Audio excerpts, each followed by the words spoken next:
श्री राम कथा में श्री तुलाधर महाराज जी ने बताया कि भगवान श्री राम को मर्यादा पुरुषोत्तम क्यों कहा जाता है। और महाराज जी ने बताया कि दशरथ जैसा राजा नहीं कोई था, न ही कोई होगा। कथा के दौरान भारी संख्या में श्रद्धालुओं मौजूद रहे हैं।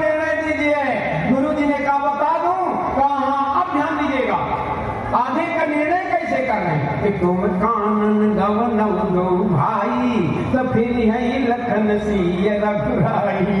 तुम कानन गवन दो भाई, 14 वर्ष के लिए तुम और शत्रुघ्न चले जाओ, राम लक्ष्मण सीता ये वापस चले जाएं। इतना कठोर निर्णय लिया था, लेकिन आज पहली बार भरत जी हंसे। पहली बार ननिहाल से आने के बाद भरत जी के चेहरे में मुस्कान आई, निस्वार्थ होना, ध्यान देना, मुस्कान आई। अका गुरु जी की जय, बारे गुरु जी। लेकिन अभी संकोच कर रहे हो गुरु जी, आप हमारा लड़कपन देखकर, बालकपन देखकर उचित निर्णय आप नहीं बताए हैं, थोड़ा आप संकोच कर रहे हैं। क्या कहा, अगर आप इस निर्णय को लागू कर देते हैं कि हम और शत्रुघ्न वन में जाएं, राम सीता लक्ष्मण वापस हो जाएं, तो केवल राम लक्ष्मण सीता के जंगल आने तक के कारण, निस्वार्थ होना ध्यान दें, कारण केवल हम 14 साल के लिए नहीं गुरु जी का तब कानन करऊं जन्म भरि वासु। जिंदगी भर भी जंगल में रहूं, तब कटेगा, तब आधा होगा, तब आधा होगा जब मैं जीवन भर जंगल रहूं। और राम जी सीता लक्ष्मण लोग तब आधा होगा। पक्का पक्का बोलिए। त्रिकालदर्शी गुरु जी ध्यान दीजिए, अपने निर्णय को पकड़ के फाड़ दिए। कहते एक बाता, अर्घ तजहि बुधो सर्वस्व जाता। हे भरत, संगीत नीति ये कहती है जहाँ सर्वस्व जा रहा हो वहाँ बुद्धिमान लोग आधा दान करके आधा ही बचाते हैं। भरत जी बोले हमारा तो 100% दोई में था, 50% पिताजी के कारण सतयुग के बाद त्रेता आया है, जबकि बिल्कुल गलत है। लेकिन 100 गोसाई विधिगत खींचे की आपके कारण इसमें हो कि युग ही बदल दे,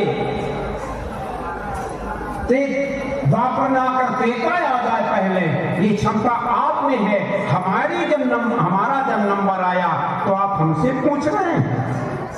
ध्यान देना, वशिष्ठ जी को थोड़ा सा लगा, अपने गुरुत्व का अभिमान भी हुआ। कहा हे भरत, मैं एक निर्णय ले लिया, अब आप निस्वार्थ कितने हैं ये बताना चाहता हूं। सुमति का लक्षण ध्यान रखिएगा। भरत जी ने कहा गुरु जी, मेरा निवेदन है कि आप बताइए, आप निर्णय लीजिए, जो आप कहेंगे वही करेंगे।